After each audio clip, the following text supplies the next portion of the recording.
əziz şagirdlər və abituriyentlər. Mən İşıq Nöqtəsi Tədris Mərkəzinin riyaziyyat müəllimi İbayeva Nuray. Əgər siz də buraxılış və ya blok imtahanına hazırlaşırsınızsa, videoları davamlı izləməyi unutmayın. Çünki burada bütün mövzuların izahı və faydalı məlumatlar var. İndi isə dərsimizə keçək. Bugünkü mövzumuz rasional ifadələr adlanır. Əvvəlcə baxaq görə ifadə nədir? İfadənin hansı növləri var? İfadə iki cür olur, ya ədədi ifadə və ya dəyişənli ifadə. Ədədi ifadə nədir? Ədədlərdən və əməllərdən ibarət olan ifadəyə ədədi ifadə deyilir. Məsələn, 6 üstəgəl 4 vurulsun 10 bölünsün 5. Burada görürük ki, yalnız ədədlər və əməllər var. Toplama əməli, vurma əməli, bölmə əməli. Və bu ədədi ifadə adlanır. Dəyişənli ifadə nədir? Ədədlərdən, əməllərdən və dəyişənlərdən ibarət olan ifadəyə dəyişənli ifadə deyilir. Məsələn, 5x üzərinə gəlinsin 3y, çıxılsın 2a. Hətta bunu vura bilərik. Məsələn, 10 çıxılsın 3z. Məsələn, bu dəyişənli ifadə adlanır. İndi isə qüvvət anlayışına baxaq. Qüvvət anlayışı nədir? N birdən böyük olduqda hər hansısa A-nın N vuruğunun hasilinə A-nın N üstü natural qüvvəti deyilir. Buranı təmizləyə əvvəlcə. Necə yazılır qüvvət? Yəni A üstü N şəklində yazılır. Bu nə deməkdir? Məsələn, biz 2 üstü 5-i tapırıq. 2 üstü 5 nə deməkdir? Yəni 2-nin 5 dəfə özünə vurulması deməkdir. Yəni 2 vur 2, vur 2, vur 2, vur 2. Cavabımız eləyir 32. Və biz 2 üstü 5-i tapmamız qüvvətə yüksəltmə əməlini hesablamamızdır. Yəni bu əməl qüvvətə yüksəlmə əməli adlanır. İndi isə qüvvətin xassələrinə baxaq. Bunlar hansılardır? A üstü 0 hər zaman 1-ə bərabərdir. Yəni məsələn 5 üstü 0-da 1-dir, 4 üstü 0-da 1-dir. Daha sonra A üstü 1 elə A-nın özünə bərabərdir. Məsələn 10 üstü 0-da 10, daha doğrusu 10 üstü 1-də 10-dur. 100 üstü 1-də 100-dür. Bu xəstəmizdə belədir. Daha sonra A üstü M vurulsun A üstü N. Bu zaman qüvvətlər toplanır. Yəni A üstü M üstəgəl N. Məsələn, 2 üstü 3 vurulsun 2 üstü 2 verilir. Siz burada 2 üstü 3-dən 2-ni toplayacağıq 5. Yəni 2 üstü 5-i tapacağıq 32 cavabımız. Daha sonra A üstü M tutaq ki, bölünsün A üstü M verilir. Bu zaman qüvvətlər çıxılacaq. Yəni A üstü M çox N yazılacaq. Daha sonra isə belə bir kök altı ifadə ola bilər. N-ci dərəcədən A üstü M. Bu həmçinin A üstü M bölünsün N deməkdir. Və daha sonra belə də var. Məsələn, A üstü M üstü N. Bu xəstə ilə bu xəstəni qarışdırmayın. Burada qüvvətlər toplanır. Burada isə qüvvətlər vurulacaq. Yəni A üstü N vurulsun N. Daha sonra 0-ın üstü heç bir mənfi qüvvətə baxılmır. Yəni məsələn 0 üstü mənfi 5 götürürük. Niyə baxılmır? Çünki əvvəlcə xəstəni deyim, A üstü hər hansısa mənfi N yazılır. Tutaq ki, bu zaman belə olacaq. 1 bölünsün A üstü N. Yəni məsələn 2 üstü mənfi 3 yazılsa, bu 1 bölünsün 2 üstü 3 deməkdir. İndi bunu 0-a tətbiq eləsək, 0 üstü mənfi 5, 1 bölünsün 0 üstü 5 olacaq. 0-ın hansı qüvvəti olur olsun, o 0-a bərabər. Yəni 0 üstü 5 də 0-dır, 0 üstü 4 də 0-dır. Ona görə 1 bölünsün 0 alacaq. Riyaziyyatda da 0-a bölmə yoxdur deyə bu ifadə mənasızdır. Ona görə deyilir ki, 0-ın mənfi üstü qüvvətinə baxılmır. Başqa bir qeyd də deyim. Hər hansısa mənfi ədədin kəsr üstü qüvvətinə baxılmır. Yəni məsələn, mənfi 2-nin üstü 3-də 1 tutaq yazılır. Bu nə deməkdir? Kök altında 3-cü dərəcədə mənfi 2 deməkdir. Niyə baxılmır? Çünki kök altında mənfi ola bilməz. Kök altı ifadə mənfi ola bilməz. Ona görə bu xəstədə ödənmir. Bunlarda qeyd kimi yadınızda saxlayın. İndi isə biz bir hədli və çox hədli anlayışına baxaq.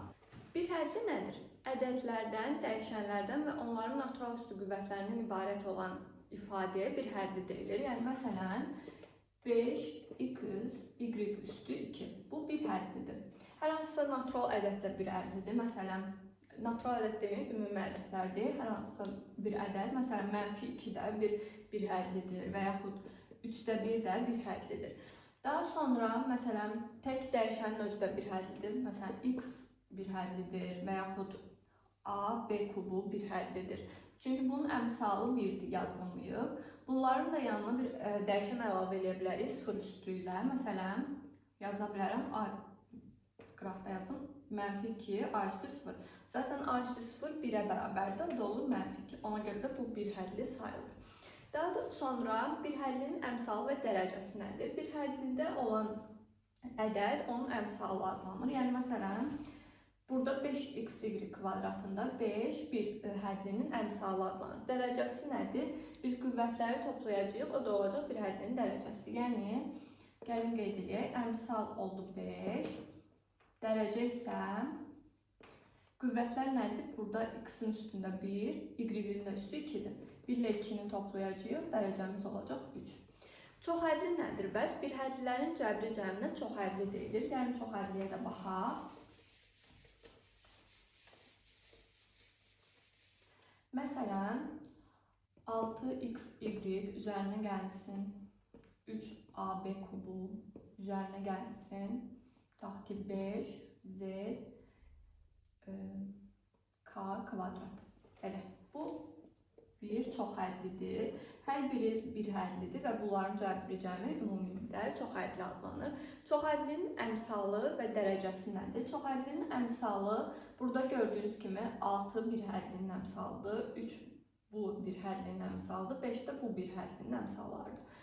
Bu 6 və 3, 6, 3 və 5 ümumilikdə çoxhədlinin əmsalları adlanacaq. Yəni, əmsallar qeyd edək.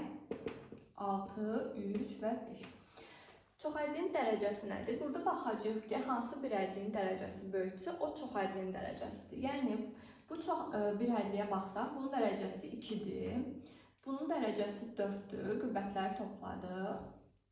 Bunun da dərəcəsi 3-dür. Ən çox hansıdır? 4. Ona görə bu çoxhədlinin dərəcəsi olacaq 4. Dərəcəsi 4. Ümumilikdə çoxhədlini necə göstərilir? Bunu da qeyd edək. Px bərabərdir.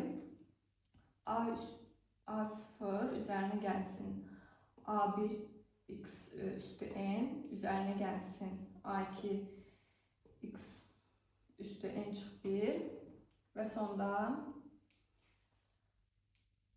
AN x. Belə. Burada A0 çoxhədlinin sərbəst həddi, digər əmsallar isə, yəni A1, A2, AN isə çoxhədlinin əmsalları adlanır. A0 niyə sərbəst həddir? Çünki onun heç bir dəyişəni yoxdur yanında, belə sadə dildə desək, ona görə A0 bir sərbəst həddir. İndi isə gəlin oxşar birhədlilər və əks birhədlilərə baxaq. Oxşar birhədlilər nədir? Əmsalları fərqlənən birhədlilər oxşar birhədlilər adlanır. Məsələn, 6ab kvadratı və verilir tutaq ki 10ab kvadratı. Bunları görürük ki, dəyişənləri eynidir. Amma yalnız əmsalları fərqlənir. Bunlar oxşar birhədlilər adlanır. Əks birhədlilər nədir? Əks birhədlilərdə isə yalnız işarəsi fərqlənir. Yəni, məsələn, x kvadrat, y kubu, bu isə olur -x kvadratı, y kubu. Görürsünüz, bu müsbətdir, bu mənfidir. Bunlar da olacaq əks birhədlilər. İndi isə çoxhədlilərin qruplara ayrılmasına baxaq. Belə bir çoxhədlimiz var. Gəlin bunu qruplara ayıraq. Necə ayıracağıq? Oxşar birhədliləri götürəcəyik. Yəni, oxşar birhədlilər dediyim, yəni ya əmsalları eyni, ya tərkibləri oxşayan birhədlilər, yəni. Baxın, burada 9m, burada da -9m'dir, düzdür? Bunların əmsalları eynidir. Ona görə bunları bir qruplaşdıraq. Daha sonra, burada m kubudur, burada da m kvadratı eyni. Hər ikisinin tərkibində m kvadrat olduğu üçün bunları da bir qruplaşdıraq. Daha sonra, burada ortaq qrup kimi 9'u çıxardacağıq. 9 çıxsın. 9'u çıxardanda m çıx, m qalır. Burada da m kvadratını çıxartsaq, nə qalacaq? M çıx, m. Daha sonra biz buradan mənfini də kənara çıxartsaq, yəni 9 vurulsun m çıx, m, çıxılsın m kvadratı, m çıx, m olur. Və görürük ki, ortaq qruplarımız alındı, düzdür? N çıx, m, n çıx, m. Bunları indi mötərizə xaricinə çıxardacağıq, yəni n çıx, m. Yerdə nə qalır? 9 çıxılsın m kvadratı. Buradan sonra da biz müxtəsər vurma düsturlarını bilməliyik. Müxtəsər vurma düsturları hansılardır? Gəlin onları da əvvəlcə qeyd edeyim. Məsələn, a üstəgəl b-nin kvadratı bərabərdir a kvadratı üzərinə gəlsin 2ab üstə gəlsin b kvadratı. Daha sonra a çox b'nin kvadratı bərabərdir a kvadratı çox 2ab üzərinə gəlsin b kvadratı. Yalnız buradakı işarələrlə fərqlənir bunlar. Daha sonra a kubu çox b kubu bərabərdir a çox b vurulsun a kvadrat üstəgəl ab üstəgəl b kvadratı. Daha sonra a kubu üstəgəl b kubu isə bərabərdir a üstəgəl b vurulsun a kvadratı çıxılsın ab üzərinə gəlsin b kvadratı. Daha sonra a üstəgəl b'nin kubu var. Bu da bərabərdir a kub üstəgəl 3a kvadrat b üzərinə gəlsin 3ab kvadrat üzərinə gəlsin b kubu. Burada işarələr, əgər burada mənfi olsa, o zaman burada da mənfi olacaq. Daha sonra biz a kvadrat çox b kvadratın açılışı nədir? A çox b vurulsun a üstəgəl b. İndi görürsünüz ki, bununla bu oxşuyur. Niyə? Çünki baxın n çox m vurulsun 9'u biz 3'ün kvadratı kimi yaza bilərik. Yəni 3'ün kvadratı çox m'in kvadratı. İndi bunu da müxtəsər vurma düsturuna görə açsaq, n çox m vurulsun 3 çox m vurulsun 3 üstəgəl m olmuş olur. Bu müxtəsər vurma düsturlarını əzbər bilməlisiniz. Çünki həm bu dərsdə, həm də gələcək dərslərimizdə bunu çox tətbiq edəcəyik. Və bu çox ədlinin də qruplara ayrılması bu cür oldu. İndi başqa bir yoluna da baxaq. Necə qruplarına ayrılmaq olar çox ədlinin. Məsələn, verilib a üstü 4 üzərinə gəlsin a kvadratı üzərinə gəlsin 1. Burada biz hər hansısa hədd əlavə edib çıxa bilərik. Hədd əlavə edib çıxanda zaten bu ifadənin qiyməti dəyişməyəcək. Necə əlavə edib çıxacaq? Müxtəsər vurma düsturlarına görə. Yəni, məsələn, biz a üstü 4 üzərinə gəlsin 2a kvadratı yaza bilərik. Üzərinə gəlsin 1. Mən bir də a kvadratı çıxmalıyam. Niyə? Çünki 2a kvadratına a kvadrat çıxarsam yenə a kvadratı alınacaq. Yəni, qiymət dəyişməyəcək. İndi burada müxtəsər vurma düsturunu tətbiq edəcək. Hansı? Biz dedik ki, a üstəgəl b'nin kvadratı nəyə bərabərdir? A kvadratı üstəgəl 2ab üstəgəl b kvadratı. Görürsünüz, bu oxşuyur.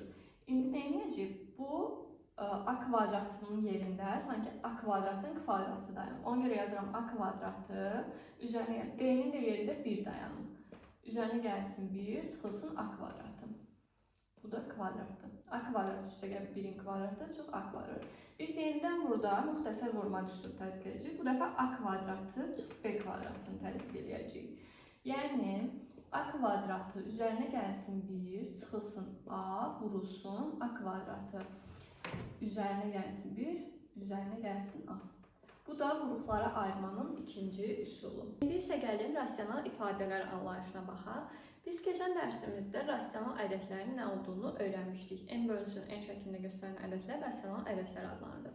İndi isə ifadə anlayışını da öyrəndik. İndi bu iki anlayışın birləşməsindən rasional ifadələr anlayışı yaranır. Yəni, iki çox ədlinin bölünməsinə rasional ifadə deyilir. Yəni, məsələn, px bölünsün qx şəklində göstəririk rasional ifadələri. Biz adi kəsirlər üzərində əməllər öyrənmişdik. Toplama, çıxma, vurma, bölmə.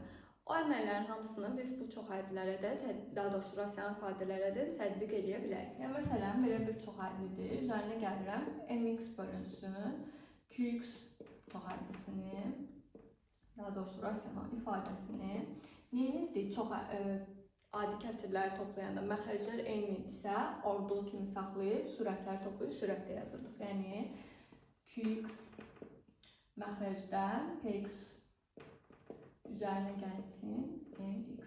Burada təbii ki, qx sıfırdan fərqlidir, çünki riyaziyyatda sıfıra bölmə yoxdur. Daha sonra bütün dediyim kimi əməlləri bu rasional ifadələrə də tətbiq edə bilərsiniz. İndi isə çox ədlinin çox ədliyə bölünməsinə baxaq. Məsələn, 3x kvadrat çox x çox 2 bölünsün x çox 1 çox ədlisi verilir. Necə böləcəyik? Natural ədədləri natural ədədlərə, onluq kəsirləri onluq kəsirə necə böldük? Çubuqlu bölmə ilə böldük, düzdür? Bunu da eyni böləcəyik. Yəni, 3x kvadrat çox x çox 2 bölünsün x çox 1. 3x kvadratın tərkibində x 3x dəfədir, düzdürmü? 3x vuracağım x-ə, 3x kvadratı, 3x-i mənfi birə vuranda mənfi 3x edir. Çıxanda 2x qalır, bu mənfi 2-ni də aşağı indirirəm, yəni 2x çıx 2, böləcəm x çıx 1-ə. 2x çıx 2-nin tərkibində x çıx 1, 2 dəfədir, ona görə vururam 2x çıx 2 və cavabımız oldu 3x üstəgəl 2. Bugünkü dərsimiz bu qədər. Gələn dərslərdə görüşmək ümidi ilə sağ olun, salamat qalın.